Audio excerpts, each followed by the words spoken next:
안녕하십니까 더병훈 여러분. 국가공인 직업상담사 2급 2차 대비 직업상담 실무론 중에서 직업상담학 부문 네 번째 시간입니다. 여러분들 가지고 계신 교재 위치는 22페이지 기출문제 17번부터 보도록 하겠습니다. 17번 문제는 프로이트와 아들러의 차이점을 묻는 문제. 그렇게 자주 나왔던 문제는 아닌데요. 그러나 우리가 프로이트 이론과 아들러의 개인 심리학적 상담 이론을 이해하는 아주 근간이 되는 그러한 내용으로서 바로 인간관인데요. 이 인간관을 비교 설명해보라, 이런 문제가 나온 적이 있습니다. 한 두 번 정도 나왔는데 잊혀질만 하면 나오는 그런 문제입니다. 먼저 프로이트와 아들러는 여러분 알다시피 뿌리는 같은 거예요. 뿌리는 정신역동적 또는 정신분석 이론에서 둘 다 출발했어요. 두 사람은 나이가 2살밖에 차이가 안 나죠. 프로이트가 2살 좀 많은 그런 관계고요. 그래서 그러나 두 사람이 이제 좀 갈라지게, 이론적으로 갈라지게 되고 또 서로가 좀 사이가 안 좋아지는 이런 그 계기가 된 게 뭐냐면 바로 이런 인간관의 차이가 확연히 드러납니다. 그래서 동지였던 사람이 나중에는 학문적인 어떤 그런 적이 되는 그런 아픔이 있죠. 한번 봅시다. 어떤 차이점이 있는가.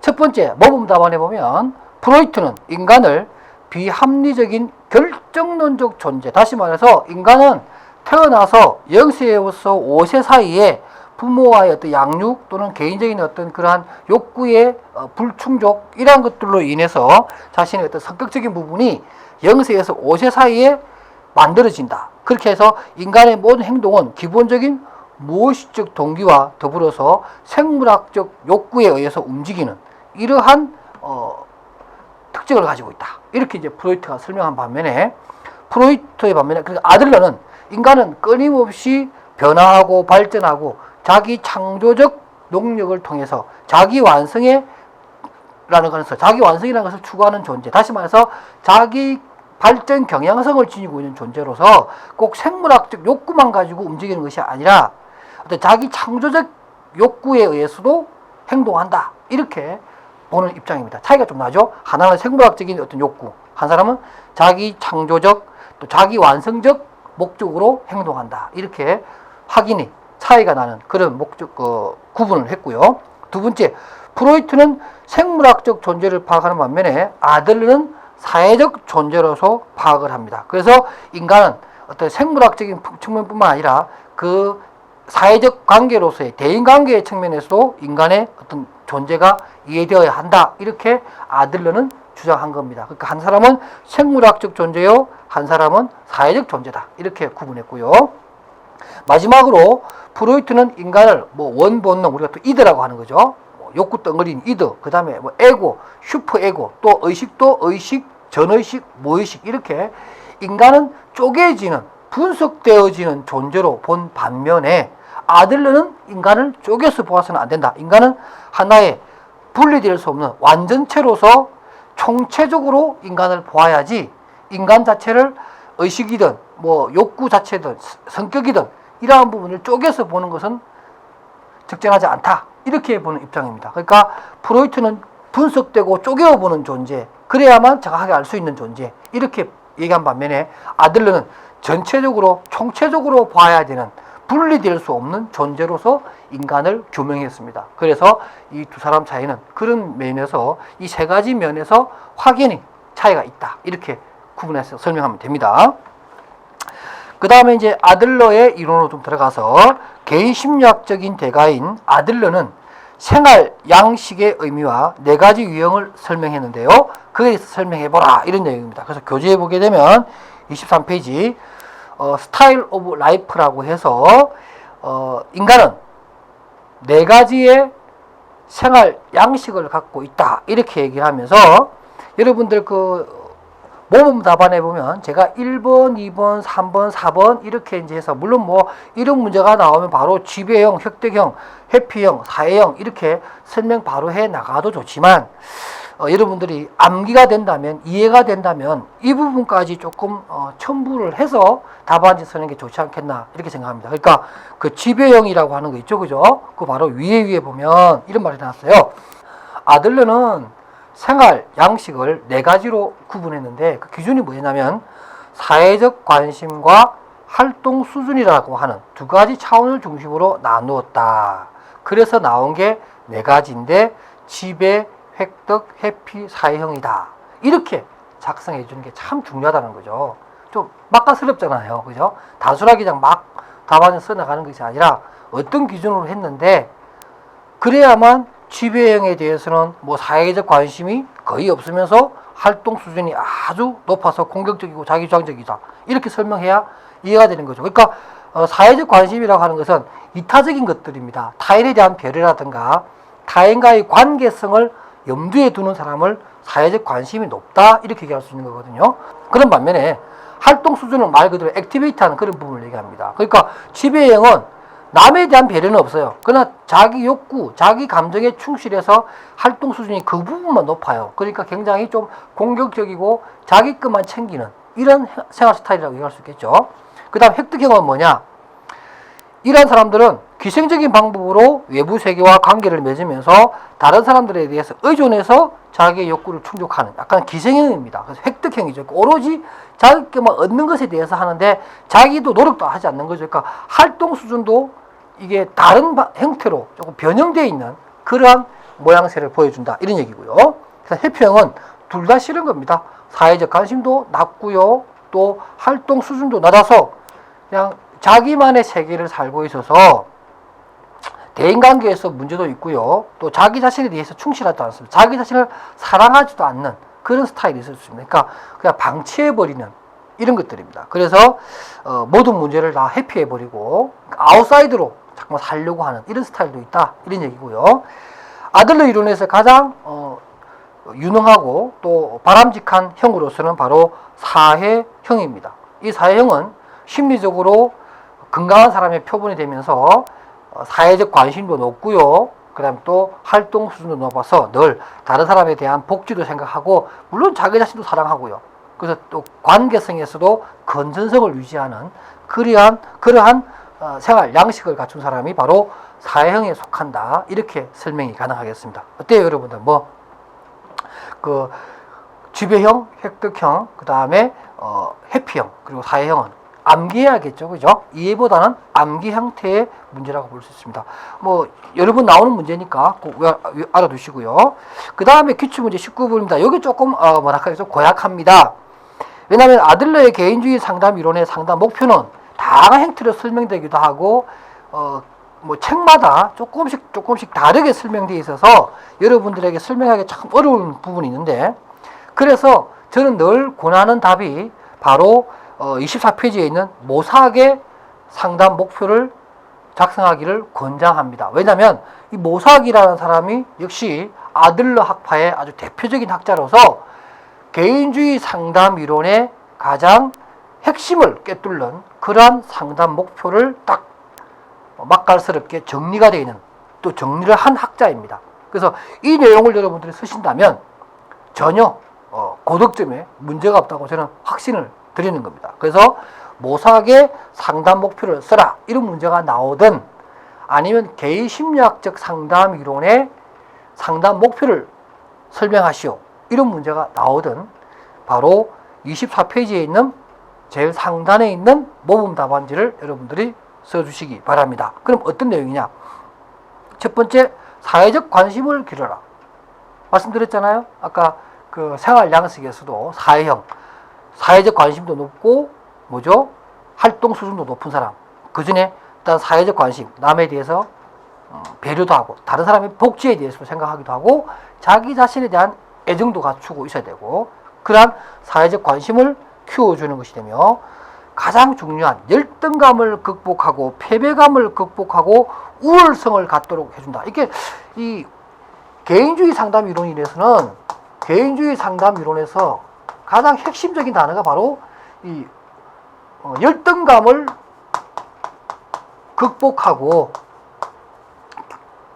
개인적인 우월성을 찾는 겁니다. 이게 우월성이라는 게 우쭐한다거나 잘난 척한다든가 이런 것이 아니라 열등감에 대비되는 그런 거죠. 자신의 우월성, 자기 자신도 할 수 있다. 나도 창조적인 존재이며 나도 자기 완성의 기회가 있고 그럴 의향이 있는 사람이다. 라고 하는 자기만의 어떤 우월성, 인간적 우월성, 인간의 탁월성을 얘기합니다. 이런 탁월성을 갖추는 것이 가장 중요하다라고 개인주의 상담 이론에서 얘기합니다. 바로 그러한 내용을 갖도록 내담자를 돕는 것이 이 상담의 목표이고요. 또 내담자의 관점과 목표, 생활 양식을 사회형으로 수정하도록 도와주고, 가장 중요한 것, 행동을 바꾸는 것이 아니라 뭐예요? 동기를 수정하라. 그러니까 행동 수정이 아니라, 행동을 수정하는 것이 아니라 동기를 수정하라. 이 말도 많이 씁니다. 그러니까 열등감을 극복하고 우울성을 가지면서 어떤 삶의 목표를 위한 하나의 동기를 갖추게 되면 그 사람은 제대로 된 인생을 살아갈 것이다. 이렇게 얘기합니다. 그 다음에 5번째는 다른 사람들과 동등한 감정을 갖도록 합니다. 그러니까 열등감에 빠지지 않도록 하는 것이 중요하다. 이런 얘기죠. 마지막으로 사회의 구성원으로서 기여하도록 돕는다. 다시 말해서 사회적 관심도를 높이는 쪽으로 내담자를 지도하고 상담으로 변화시키는, 이런 것이 이 상담의 목표다, 목적이다. 꼭 알아두시기 바랍니다. 그 다음에 기출문제 20번입니다. 실존주의 상담 이론가인 빅트 프랑크의 문제네요. 빅트 프랑크라는 사람 여러분도 혹시 기억나시나요? 뭐 의미치료를 해서 로고테라피, 의미치료, 로고테라피의 창시자죠. 그래서 어떤 상담의 목표를, 실존적 존재감을 느낄 수 있도록 내담자를 변화시키는 것이 이 상담의 핵심 중의 핵심인데요. 이러한 그 이론을 주창했던 빅트 프랑크는 실존주의적 상담 이론에서 건강한 성격을 가진, 자신의 자아를 초월한 건강한 성격을 가진 사람의 특징이 있는데 그 7가지를 설명해보라, 이런 문제입니다. 한 번인가 출제가 되었던 문제인데요. 꽤 오래전에 출제가 되었던 문제라 어떻게 보면 이제 한 번 더 나올 때가 되지 않았나, 이렇게 생각하는데, 이 상담학에서 수험생들을 굉장히 괴롭히는 것 중에 하나가 바로 이런 겁니다. 누가 말한 어떤 사람의 특징 5가지를 쓰시오. 꼭 빅트 프랑크만 있는 게 아닙니다. 뭐 로저스 것도 있고요, 메슬로우 것도 있고, 또 윌리엄슨도 있고요. 그래서 도대체 어디까지 외워야 되느냐, 굉장히 부담을 느끼고 있는데, 그건 뭐 어쩔 수 없습니다. 여러분들, 제가 이 부분에 대해서 뭐 다른 어떤 왕도, 지름길을 알려드릴 수가 없어요. 누가 말한 7가지 중에서 5가지를 써보라, 이렇게 나온 것은 외울 수밖에 없습니다. 철저하게. 그럼 빅트 프랑크가 말한 자아를 초월하는 건강한 성격의 사람이 뭐냐면, 그게 모범도 많이 나오는 것처럼 자기 행동 과정을 자유롭게 선택한다. 매우 실존주의 철학에 기초한 그런 내용들입니다. 남의 눈치 안 본다는 거죠. 그 다음에 또 자기가 살아가며 향하는 행위와 운명을 보는 태도에 개인적 책임의식이 있다. 말 그대로 자유와 책임을 가지고 있는 사람이요.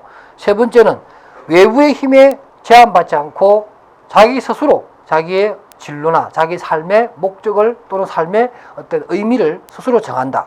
4번째, 자신에게 적합한 삶의 의미, 그러니까 우리가 meaning of life라고 하죠. 이 로고테라피에 보면 그런 얘기 나오잖아요. 그죠? 그래서 meaning of life, 삶의 의미를 스스로 정하고, 5번째, 자기 생활에 의식적인 통제력이 있으며 창조적이고 경험적이고 태도적 가치를 표현할 수 있고, 7번, 자신으로 향하는 관심을 초월할 수 있다. 다시 말해서 남의 이목에 흔들리지 않는다. 이런 얘기가 되고, 마지막으로는 미래의 목표와 과제에 관심을 돌리는 미래지향적 사람이 바로 자아를 초월한 건강한 성격의 사람의 특징이다. 이렇게 빅트 프랑크가 얘기한 겁니다.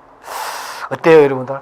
7가지 다 외우셔야 되는데 저는 제가 이런 실존적인 인물이다, 이렇게 해서 7가지를 제가 늘 실천하려고 합니다. 그래서 자연스럽게 저는 이제 암기가 되어 있는 상태인데요. 뭐 여러분 스스로 요 암기하는 방법은 일단 이해를 하고 난 다음에 여기서 한 5가지 정도는 꼭 알아두셨으면 좋겠어요. 예를 뭐 책임의식을 가져야 된다든가, 자유롭게 행동한다든가, 뭐 삶의 의미가 있다든가, 스스로 자기 삶을 통제할 수 있는 힘이 있다든가, 또는 미래지향적이라든가, 이렇게 여러분들이 실존주의 철학에서 말하는 기본적인 본질을 알고만 있다면 거기에 결부시켜서 자연스럽게 암기가 되는 그런 내용이 아닌가, 이렇게 생각을 합니다. 계속해서 실존주의 문제, 기출문제를 한번 더 풀어봅시다. 기출 21번입니다. 실존주의 상담에서 내담자의 자기 인식 능력 향상을 위한 상담자의 치료 원리 3가지를 설명하시오. 비교적 최근에 나온 문제 중에 하나인데요. 이건 역시 그냥 여러분들 암기해 주시기 바랍니다. 이해하시기보다는 일단 실존주의적 상담 입장에서 자기인식 능력을 향상시키기 위한 방법 4가지는 일단 정상을 확인을 하고요. 가장 중요하겠죠. 문제의 정상을 확인하는 것. 그 다음 2번째는 그것에 대한 의미를 자각을 해야 되고요. 3번째는 거기에 대한 문제에 대한 내담자의 태도를 수정하게 하고 결과적으로 마지막에는 삶의 발견, 삶의 의미 같은 거죠. 삶 속에 있는 긍정적인 요인을 찾아낼 수 있도록 하는 삶의 발견 원리까지 포함을 해서 정상을 확인하고 그 정상에 담겨져 있는 의미를 각성하게 하고 그 다음에 태도를 수정해서 삶의 발견까지 이루는 이 4가지 일련의 과정을 우리는 자기인식 능력 향상을 위한 하나의 치료적인 과정이라고 볼 수 있겠고요. 원리라고 볼 수가 있습니다. 이 4가지도 여러분들 반드시 알아두셨으면 좋겠어요. 뭐 설명하기에는 크게 어렵지는 않은데 정상, 의미의 자각, 태도의 수정 또는 삶의 발견이라고 하는 이 4단어를 여러분들이 시험장에서 반드시 기억해내야 됩니다. 그래서 일단 이 단어만 기억해낸다면 풀어서는 것은 여러분들이 뭐 기본적으로 여러분들이 지적 능력이 있으니까 풀어설 수 있으리라고 봅니다. 기출문제 22번입니다. 로저스가 말하는 완전히 기능하는 사람의 특징. 제가 조금 전에 빅터 프랑크의 자아를 초월하는 건강한 성격의 사람이 7가지인 것처럼 이렇게 로저스도 완전히 기능하는 사람으로서의 특징을 또 언급해 놓은 겁니다. 총 5가지가 있는데 이것도 여러분 암기하셔야 됩니다. 너무너무 어려워서 참 힘든데, 자, 이 문제는 그 밑에 나오는 기출문제 23하고도 관련이 있습니다. 23은 역시 똑같은 로저스가 말한 거예요. 근데 이것은 또 자기 실현한 사람의 특징을 써보시오. 이런 문제입니다. 조금 전에 것은 완전히 기능하는 사람의 특징 5가지지만 지금 23번에 말하는 문제는 자기 실현한 사람의 특징 4가지를 또 써보라. 이런 문제가 또 나왔어요. 외울 게 엄청 많아지는 거죠. 지금 여러분들. 좀 부담스러우시죠? 그다음 어떡합니까? 기출문제 나왔는데요. 힘들든 또 어렵든 암기할 것은 암기해야 됩니다. 그래서 완전히 기능하는 사람의 특징은 로저스가 이렇게 설명했네요. 자, 26페이지 제일 위에 상단 모범 답안 1번부터 제가 하나하나 읽으면서 설명합니다. 완전히 기능하는 사람은 경험에 대해서 개방적이며 모든 느낌과 태도에 대해서 개방적이다. 오픈되어 있다 이런 얘기죠. 어떤 편견이나 선입관이 없다 이런 얘기고요. 또 완전히 기능하는 사람은 매 순간 충분히 만끽하며 실존적 삶을 영위할 수 있다 이런 얘기가 나오고, 또 3번째 유기체적 신뢰를 믿고, 여기서 유기체라고 하는 것은 상담학에서 보통 여러분들 유기체라고 하기도 하고 또는 개체라고 하는 말도 씁니다. 이거는 크게 어렵게 생각하면 이거 그냥 인간이라고 보시면 돼요. 인간, 사람이라고 보시면 돼요. 사람. 유기체는 개체는 어떠하다 이런 얘기가 나오는 것은 보통 사람을 얘기한다 이렇게 생각하시면 돼요. 유기체다, 개체다 이런 말은 개체는 분리될 수 있다 이 얘기는 인간은 분리될 수 있다 이런 말이거든요. 그러니까 개체라는 말, 개체는 자아실현의 경향성이 있다 이 말은 인간은 자아실현의 경향성이 있다 이렇게 해석을 하시면 됩니다. 그래서 인간은 인간적 신뢰를 믿고 타인의 판단에 의존하지 않으며 자신의 평가에 의해서 행동하게 되는 이러한 존재라는 거죠. 그런 사람이 완전히 기능하는 사람이다 이렇게 얘기하는 거예요. 그 다음 4번째는 자기가 선택한 삶을 자유롭게 살아가며 자신의 행동과 그 결과에 대해서 책임을 지는 사람이 완전히 기능하는 사람이다 이렇게 로저스가 언급한 거고요. 마지막으로 완전히 기능하는 사람은 창조적 삶을 살며 문화 내에서 건설적으로 살며 사회 속에 얽매이지 않고 자신의 깊숙한 욕구를 만족시키며 살아간다. 너무 멋있죠, 그렇죠? 정말 이렇게 살아가고 싶습니다. 그래야만 로저스가 말하는 완전히 기능하는 사람이라는 특징을 가지고 있는 거네요. 비슷하면서도 다른 로저스가 말하는 자기 실현한 사람의 특징이 또 따로 있네요. 한번 봅시다. 자아 실현을 한 사람은 또 어떤 특징이 있느냐. 1번, 자아 구조에 맞추어 현실을 왜곡하지 않고 현실을 있는 그대로 볼 수 있는 사람. 2번째, 자기 경험에 대해서 좀 개방적인 사람. 아까 윗분하고 또 약간 이렇게 맥이 같은 맥으로 보는 내용도 있네요. 3번째 보면 자신의 인격상을 파악하기 위하여 외부 세계를 살피는 대신에 점점 더 자신의 중심으로 눈을 볼까, 자기 내성, 자기 자신을 쳐다보는 통찰력을 갖게 되는 이런 사람이고요. 그 다음에 또 네 번째로 셀프, 자기를 성장의 산물로 보지 않고 성장의 과정으로 보며 자기의 지각과 신념에 도전하는 유동적 과정에 있는 존재로서 새로운 경험과 전환에 대해 자신을 개방하는 존재가 된다. 이게 뭐 말이 굉장히 어려운데 한마디로 얘기하면 그죠? 개방적 존재로서 자기 자신의 어떤 그런 뭐 선입관이라든가 외골수라든가 고집에서 머물러 있는 것이 아니라 타인과의 교류에서 언제든지 변화 가능한 그러한 인간을 자기 실현한 사람의 특징으로 로저스가 언급한 거네요. 어렵습니다만은 완전히 기능하는 사람의 특징 5가지와 자기 실현한 사람의 특징 4가지를 구분해서 암기해 주시기를 바랍니다. 그 다음 하나만 더 해볼까요? 한 장 넘겨보세요. 또 매슬로우라는 사람 또 등장합니다. 여러분 직업심리학에서 작업동기이론 또는 뭐 직무만족이론에서 매슬로우라는 사람을 여러분들 한번 만나봤을 겁니다. 뭐 니더스 하이라키 시얼이라고 해서 욕구 위계 이론을 설파했던 분인데 여러분 잘 아시잖아요. 뭐 생존의 욕구가 있고 그의 뭐 안전의 욕구가 있고 뭐 쭉쭉 올라가서 자아 실현의 욕구 이렇게 해서 인간의 욕구 5단계설 또 세부적으로 보면 7단계설인데 삼각형 모양으로 이렇게 이론을 전개했던 그분입니다. 이분이 또 가만히 있지 않고 한마디 했네요.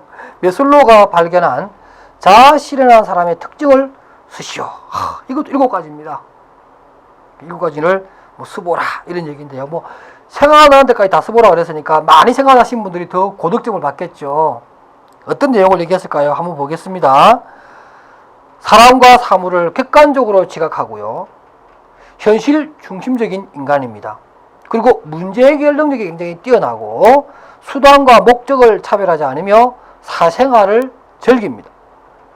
6번째, 환경과 문화의 영향을 받지 않으며 자신의 경험과 판단에 의존합니다. 물론 그게 책임을 지겠죠. 그럼 7번입니다. 사회적인 압력에 굴하지 않고 자기만의 어떤 삶에 심지가 있는 자기 어떤 그런 의지 같은 것들이죠. 그죠? 그런 사람이 바로 자아 실현한 사람의 특징이다. 뭐 이게 로저스의 이론하고도 또는 뭐 빅터 프랑크의 어떤 자아 초월한 건강한 성격의 사람의 특징하고도 뭐 일맥상통합니다. 뭐 일반적으로 자아 실현한 사람들이 다 비슷비슷한 어떤 그러한 내용을 가지고 있겠죠.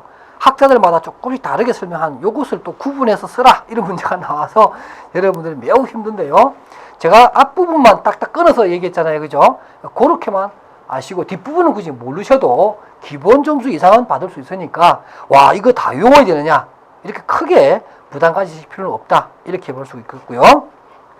그 밑에 보면은 그 특성 요인 이론에서 인간관이 있습니다. 이것 자체가 또 시험 문제 잘 나오죠. 그래서 여러분들 윌리엄슨이 말한 특성 요인적 입장에서 인간관 요것도 따로 떨어져서 문제가 잘 나와요. 그래서 1분에서 5분까지 해놨는데 이것도 하나 여러분들 꼭 확인합시다.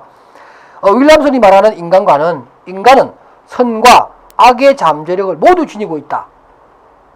2번째, 선을 실현하려면 타인의 도움이 필요하다. 다시 말해서 뭐 상담이라든가 교육이라든가 이러한 내용을 과정을 거쳐야만 제대로 된 선이 튀어나온다.